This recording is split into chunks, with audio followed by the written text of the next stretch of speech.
Olá, meu nome é Amanda Pasquini de Freitas e eu vou apresentar um pouquinho sobre a avaliação da susceptibilidade do estudo de gene de resistência ERG3 à anfotericina B em Candida albicans. Bom, as leveduras da espécie Cândidas são conhecidas por colonizar diversos aparelhos e órgãos do nosso corpo. Elas compõem a microbiota do corpo humano. Entretanto, quando tem uma ocorrência de desequilíbrio de relação entre o organismo e a microbiota, o corpo ele vai ficar suscetível a infecções das leveduras. E elas vão acabar se tornando um patógeno muito importante, conhecido por causar infecções de candidíase. Essas infecções fúngicas, elas são rotineiras e recorrentes e elas são consideradas um problema de saúde pública muito importante. Quanto à gravidade da doença, quando elas atingem a corrente sanguínea, elas podem ser chamadas de candidemia, e ela é tratada como uma forma mais grave da doença, podendo atingir órgãos e tecidos, e ela é considerada a quarta causa de infecção sanguínea populacional mais grave. Quanto aos materiais e métodos, as amostras foram obtidas a partir do Hospital das Clínicas de Londrina e eram resíduos laboratoriais de candidemia causados pelas espécies de Candida albicans. Essa cândida ela é a mais comum e, devido ao crescente aumento dos fatores de virulência e resistência fúngica, elas propiciam ainda mais um mau prognóstico em casos como o de candidemia.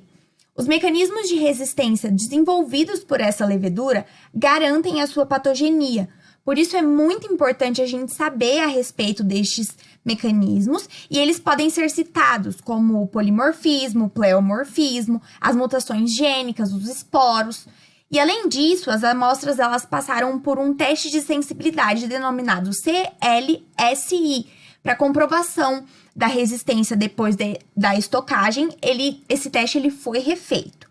Os isolados fúngicos, eles também passaram por uma extração de DNA e obtenção do gene ERG3 a partir da técnica de PCR.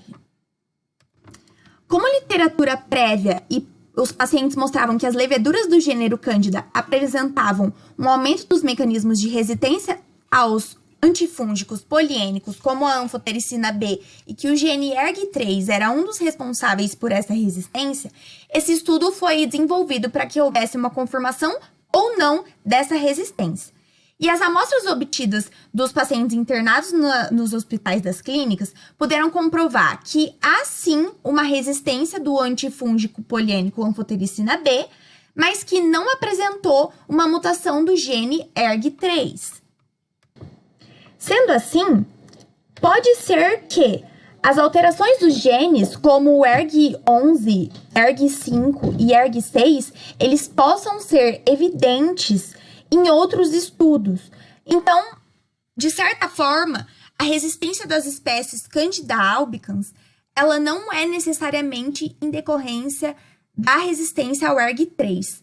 Também pode ser evidente em outros estudos e na própria literatura que possa haver produção de enzimas como as fosfolipases, como um fator de resistência a esse antifúngico. Sendo assim, o fato do uso de antifúngicos poliênicos estarem sendo utilizados de maneira indiscriminada pela comunidade pode ser que tenha uma crescente de resistência dessas leveduras. Portanto, os estudos de análises laboratoriais, eles devem prosseguir sim, e para ter um levante de perfis de resistências, tornar a terapia mais adequada ao paciente, melhore o prognóstico, e a gente precisa também prosseguir com essas análises para a gente poder ter também um espectro maior e conhecer melhor esses perfis de resistência. Muito obrigada!